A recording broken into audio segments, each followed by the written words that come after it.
Present ఇప్పుడున్న జనరేషన్‌లో మనం తింటున్న ఫుడ్ పర్ఫెక్ట్‌గా ఉంది. ఆఖరికి రైస్ తీసుకోండి, షుగర్ తీసుకోండి, ఇది ఇంతకెందుకు? ఇవే కాకోకుండా మనం తింటున్న బర్గరు, పిజ్జా ఇవన్నీ కరెక్టేనా? అండ్ ఇంకా చెప్పాలంటే చిరుధాన్యాలు తీసుకుంటే మన ఆరోగ్యానికి మంచిది అని చెప్పేసి కూడా అంటూ ఉంటాం. అయితే ఇంకా మన హెల్త్‌కి ఎన్ని సార్లు తింటే కరెక్ట్? మన హెల్త్‌తో పాటు మన లైఫ్ స్టైల్‌ని కూడా కంప్లీట్‌గా చేంజ్ చేసుకునే అవకాశాలు ఎలా వస్తాయి? దాన్ని ఎలా క్యాచ్ చేసుకొని మనం ముందుకెళ్ళాలి? అనే దాని గురించి ఈరోజు మన పాడ్‌కాస్ట్ గెస్ట్‌గా వచ్చిన పర్సన్ ప్రకృతివనం ప్రసాద్ గారు. మరి ఈయన గురించి స్పెషల్‌గా నేను ఇంట్రడక్షన్ ఇవ్వాల్సిన అవసరం లేదు.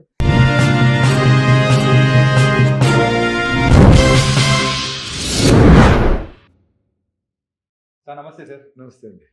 సార్ గానిగ నూనె ప్రెజెంట్ ఇప్పుడున్న టైంలలో బాగా ఫేమస్ అవుతుంది. అంటే రిఫైన్డ్ ఆయిల్ అనేది కూడా అంటే మనకిప్పుడు రోగాలు రావడానికి కూడా అదే మెయిన్ రీజన్ అని చెప్పేసి అదే కాదు, అది కూడా ఒక రీజన్. అది కూడా వన్ ఆఫ్ ద రీజన్ అనుకుంటే, సో ఈ గానిగ నూనె అనేది ఎట్లా సార్? అది మనకెంత మంచిదంటారు? కాదండి. ఇప్పుడు మనం ఈ రాకెట్ సైన్స్ కాదు, హ్మ్. ఆటం బాంబులు కాదు, ఓకే. డ్రోన్ టెక్నాలజీ ఏం కాదు. హ్మ్.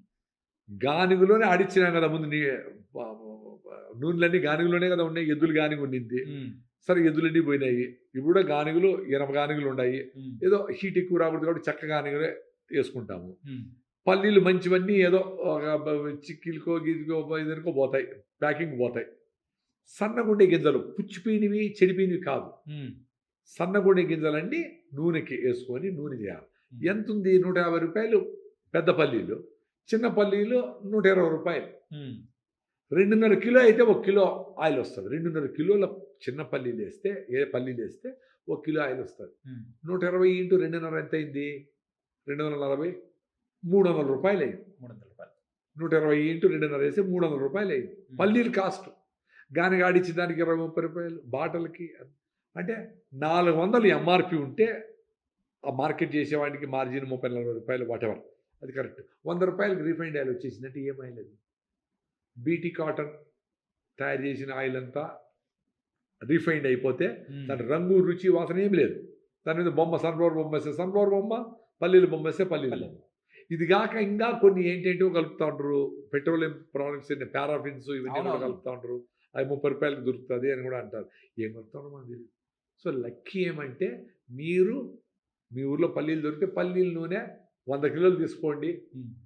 మీకు 40 కిలోల ఆయిల్ వస్తది. లేదా 50 కిలోలు దొరికితే 20 కిలోల ఆయిల్ వస్తది. మీ అక్క చెల్లెళ్ళు పంచుకోండి. కుసుమలు దొరికితే అది చేసుకోండి. అన్నిటికంటే బెస్ట్ కొబ్బరి నూనె. హ్మ్. కేరళ మొత్తం తింటారు. మీరేదో పెద్ద కొబ్బరి ఉంటే కొలెస్ట్రాల్ అని చెప్పి బెదిరిస్తారు. ఇప్పుడు ప్రపంచమంతా కొబ్బరి తింటే బ్రెయిన్ టానిక్ అంటాం. హ్మ్. సో, కొబ్బరి నూనెతో వంటలు చేసుకోండి. కొబ్బరి తినండి. సూపర్. అన్నిటికంటే బెస్ట్ కొబ్బరి నూనె. ఓకే. సార్ ఫుడ్ గురించి మీరు చెప్తున్నారు ఓకే. కాకపోతే యాస్ ఎ ఫిలాసఫికల్‌గా ఒకటి అడుగుదాం అనుకున్నా సార్. ఇన్ని సంవత్సరాల నుంచి ఇంత డెడికేటెడ్‌గా ఒక హెల్తీ లైఫ్ స్టైల్ అనేది కూడా ఫాలో అవుతూ వెళ్తున్నారు కదా! మీ మైండ్‌ని అంత స్ట్రాంగ్‌గా ఒకదానికే డిసైడ్ అయిపోయేటట్టు పెట్టుకునేదానికి గల రీజన్ ఏంటసలు? నేను ఒకదాన్ని డిసైడే కాలా. హ్మ్. నేనెప్పుడు ఫ్లెక్సిబుల్‌గా నువ్వేమన్నా చెప్పినావనుకో పాయింట్ హ్మ్. ఇమ్మీడియేట్ తీసుకొని రెడీగా ఉండా. ఫ్లోలో నది ఎట్లా ఫ్లో అయితుంది? పోయి రాయిని కొడతాది, హ్మ్. చీలిపోతుంది, అవును. దూకుతాది. అమ్మ! పడిపోతే చచ్చిపోతాను అనుకోదు. నది ఫ్లోలో ఉంటుంది. హ్మ్. అట్లా నేను మిల్లెట్సే తినమని చెప్పిన. మళ్ళా సన్నగా అయిపోయి రన్నింగ్‌లో రైట్ లెగ్ వీక్‌నెస్ వస్తే టెస్ట్ చేసుకుంటే బి12 డెఫిషియన్సీ వచ్చింది. హ్మ్. ఒర్రెరే! సన్నగా అయిపోకూడదురా నాలాగా. హ్మ్. లావుండేవాళ్ళు తినండి ఓకే. సన్నగా ఉండేవాళ్ళు మరీ సన్నగా అయిపోయినా. లేదు మొత్తం మీరు జొన్నలు, రాగులు, రైసు మానేసి ఉత్త మిల్లెట్స్ తిన్నాక ఏదో షివరింగ్ వచ్చింది, నాకేదో హ్మ్. తలనొప్పి వచ్చింది అని ఏమన్నా అనుకుంటే, మీరు మిల్లెట్స్ ఒక పూటే తినండి. హ్మ్. తక్కువ తినండి అని కూడా చెప్పినా. సో, నేనెప్పుడు చేంజ్‌కి రెడీగా ఉండా. Okay. I'm ready even now. నేను చేసే పని కరెక్ట్ కాదు అని నేను ఎక్కడ నేర్చుకున్నా ఆ ట్రావెల్‌లో ఉంటా నేను. హ్మ్. నది అంటే ట్రావెల్. సో, ఎక్కడ నాకు కొత్తది దొరికినా అమ్మా! అరే సూపర్ ఉందే అని హ్మ్. ఇమ్మీడియేట్‌గా దాన్ని యాక్సెప్ట్ చేసి నేను పాటిస్తా దాన్ని. అందుకే నేను ఆరోగ్యంగా ఉన్నా. చేంజ్‌కి రెడీగా ఉండా. హ్మ్. ఇరుక్కొని లేను. సో, మనం పట్టుకోండేదే పెద్ద ట్రూత్ అనుకోకూడదు. హ్మ్. ఆ ట్రూత్‌ని పక్కన పెట్టి నువ్వు చెప్పింది వినాలి. దీనికంటే ఇది బెటర్ అనుకో. నీది పట్టుకో. నీది నీ దగ్గరే ఉంది. ఎక్కడికి పోలేదు కదా! యాహ్! సో, అట్లా మనం నమ్మిన సిద్ధాంతాన్ని కూడా వదులుకునే రెడీగా ఉంటే, ఫ్లెక్సిబుల్‌గా ఉంటే వాడు హ్యాపీగా ఉంటాడు. ఓకే. చేంజింగ్ ఎన్విరాన్మెంట్‌కి ఇప్పుడు నేను నేను నేను కారే తోలను. నేను పెట్రోలే వాడను. ఎద్దుల బండిలోనే పోతాను. ఎద్దుల బండి ఎక్కడికి పోయేది? హైదరాబాద్‌కి రాగలనా? రాలేదు. సో, అప్పుడేమి ఒక ఫిలసాఫికల్ లెవెల్కి వెళ్ళిపోయి మౌనమే శరణ్యం అని రమణ మహర్షి చెప్పినాడు కదా, మౌనంగా కూర్చొని ఉంటే మా ఊర్లో ఓకే. ఇప్పుడు నాకు ఇంకా మీ అందరికి వచ్చి చెప్పాలని ఆలోచన వచ్చింది కదా, అందుకని వస్తా ఉంటా. ఈ పెద్దగా ఏదో మాట్లాడుతాడు, మనం తమాషగా మాట్లాడుతాడు, ఈ విషయాలు మనం మాట్లాడుకుంటే అందరికీ తెలుసు. అది చేసే శక్తి రావాలా, వినడము, అర్థం చేసుకోవడం, ఆచరించడం. ఈ ఆచరించేదానికి వచ్చేవాడు 0.1%. వినేదే తక్కువ, వినరు. గంట పాడ్కాస్ట్ అంటే అంటే దాన్ని ఇంకా అర్థం చేసుకునే దానికి ఇంకా జీవితకాలం పడుతుంది. మరి చేసేది ఎప్పుడు నువ్వు? రేపు పొద్దున్న లేచి 2 గ్లాసులు నీళ్ళు తాగమంటేనే చేయలేకుండా ఉంటారు. అలారం పెడతారు, తినమని ఆఫ్ చేస్తారు, మళ్ళా పడుకుంటారు. సో మీ మైండ్ మీతో ఫ్రెండ్లీగా ఇది చేయరా మంచిది చెప్తే కూడా చేయలేకుండా ఉంటారు. సో ఎప్పటికి మారుతారు చెప్పండి? మార్పుకు రెడీగా ఉండాలి. ఉపవాసం వచ్చినప్పుడు ఆకలి వేస్తే కూడా తినకుండా నీళ్లు తాగి అది ఎక్స్పీరియన్స్ కావాలి.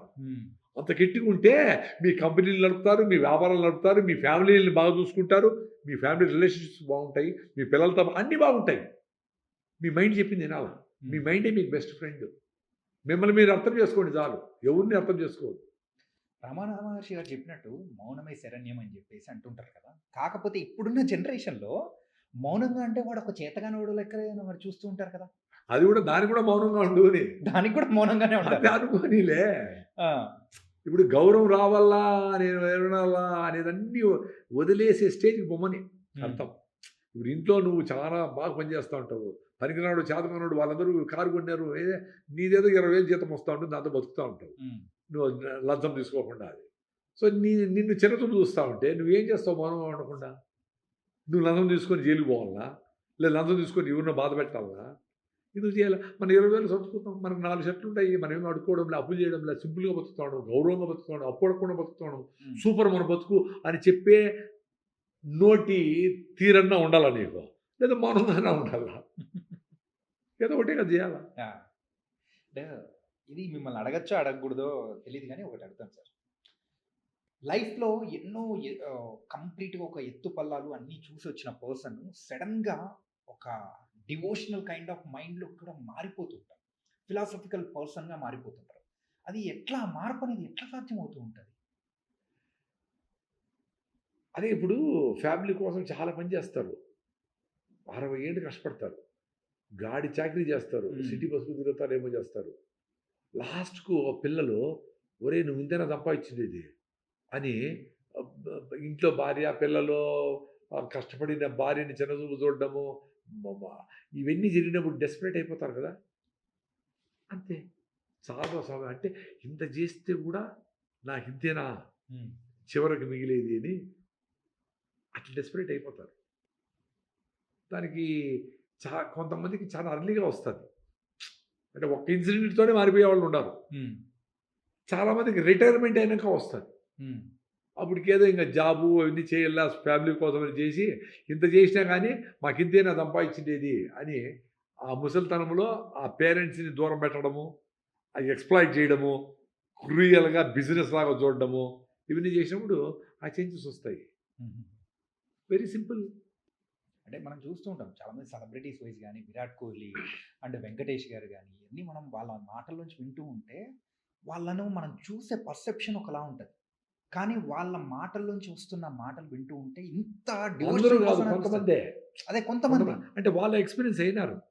అంటే ఇక్కడ ఈ సెలబ్రిటీలుగా ఉండి మాకు హైపోయి ఉండి భలే ఉండేదానికంటే సైలెంట్గా అట్లా ఆ వర్షంలో నానేదో, ఆకులు రాలుతూ ఉంటే వాటితో ఉండేదో, అక్కడ వాళ్ళకి మోర్ సూతింగ్గా ఉంది కాబట్టి ఆ ఎక్స్పీరియన్స్ కూడా అయినారు. కానీ దీన్ని వదులుకోలేరు కాబట్టి ఇది కూడా చేసుకుంటా దాన్ని ఎక్స్పీరియన్స్ అవుతా స్టిల్ లైఫ్లో ఉండాలి. దీన్ని కూడా జయించేసి హిమాలయాలకు వెళ్ళిపోయి అక్కడ మెడిటేషన్ చేసుకుంటా సన్యాసులు కలిసిపోయి తిరువన్నామలలో 100 మంది ఆడ కూర్చొని క్యూలో బాగా చదువుకునే వాళ్ళు కూడా వేడిగా బాగా గౌరవంగా పెడతారు భోజనం. అక్కడ చాలామంది పెడతారు, ఫ్రెష్గా చేసి 20 రూపాయలు డబ్బులు కూడా ఇస్తారు. అగ్నిహోత్రాన్ని ఒక ఆర్గనైజేషన్ వాళ్ళు 1000 మందికి భోజనం పెడుతూ వేడిగా 20 రూపీస్ డబ్బులు కూడా ఇస్తారు. ఓకే, సో చాలే ఎందుకులే అనుకొని వచ్చిన వాళ్ళు ఒక లెవెల్ అయిపోయి సైలెంట్ అయిపోయి